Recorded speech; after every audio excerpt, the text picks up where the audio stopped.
اور ان لوگوں سے اللہ کے راستے میں جنگ کرو جو تم سے جنگ کرتے ہیں، اور زیادتی نہ کرو۔ یقین جانو کہ اللہ زیادتی کرنے والوں کو پسند نہیں فرماتا۔ اور تم ان لوگوں کو جہاں پاؤ قتل کرو، اور انہیں اس جگہ سے نکال باہر کرو جہاں سے انہوں نے تمہیں نکالا تھا، اور فتنہ قتل سے زیادہ سنگین برائی ہے۔ اور تم ان سے مسجد حرام کے پاس اس وقت تک لڑائی نہ کرو جب تک وہ خود اس میں تم سے لڑائی شروع نہ کریں۔ ہاں، اگر وہ اس میں لڑائی شروع کر دیں تو تم ان کو قتل کر سکتے ہو۔ ایسے کافروں کی سزا یہی ہے۔ پھر اگر وہ باز آ جائیں تو بے شک اللہ بہت بخشنے والا بڑا مہربان ہے۔ اور تم ان سے لڑتے رہو یہاں تک کہ فتنہ باقی نہ رہے اور دین اللہ کا ہو جائے۔ پھر اگر وہ باز آ جائیں تو سمجھ لو کہ تشدد سوائے ظالموں کے کسی پر نہیں ہونا چاہیے۔ حرمت والے مہینے کا بدلہ حرمت والا مہینہ ہے، اور حرمتوں پر بھی بدلے کے احکام جاری ہوتے ہیں۔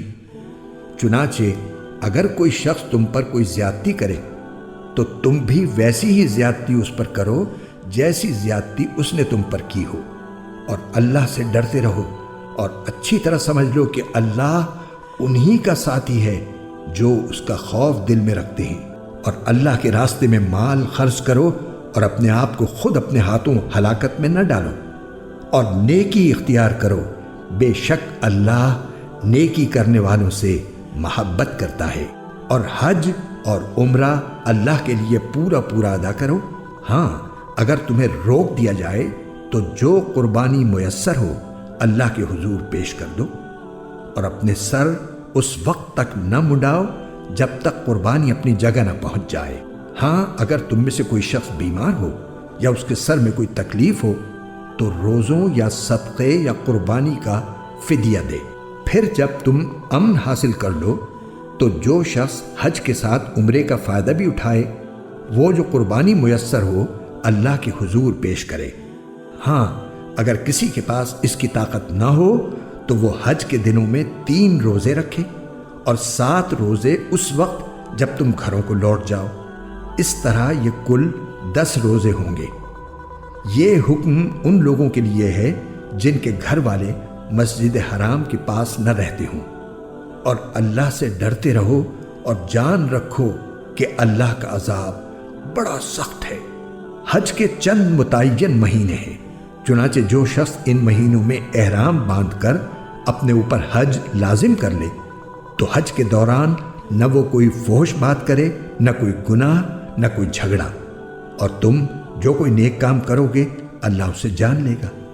اور حج کے سفر میں زاد راہ ساتھ لے جایا کرو، کیونکہ بہترین زاد راہ تقوی ہے۔ اور اے عقل والو، میری نافرمانی سے ڈرتے رہو۔ تم پر اس بات میں کوئی گناہ نہیں ہے کہ تم حج کے دوران تجارت یا مزدوری کے ذریعے اپنے پروردگار کا فضل تلاش کرو۔ پھر جب تم عرفات سے روانہ ہو تو مشعر حرام کے پاس جو مزدلفہ میں واقع ہے اللہ کا ذکر کرو، اور اس کا ذکر اسی طرح کرو جس طرح اس نے تمہیں ہدایت کی ہے، جبکہ اس سے پہلے تم بالکل ناواقف تھے۔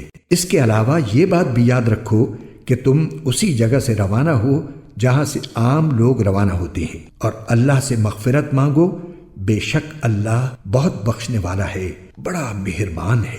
پھر جب تم اپنے حج کے کام پورے کر چکو تو اللہ کا ذکر اس طرح کرو جیسے تم اپنے باپ دادوں کا ذکر کیا کرتے ہو، بلکہ اس سے بھی زیادہ ذکر کرو۔ اب بعض لوگ تو وہ ہیں جو دعا میں بس یہ کہتے ہیں کہ اے ہمارے پروردگار، ہمیں دنیا میں بھلائی عطا فرما، اور آخرت میں ان کا کوئی حصہ نہیں ہوتا۔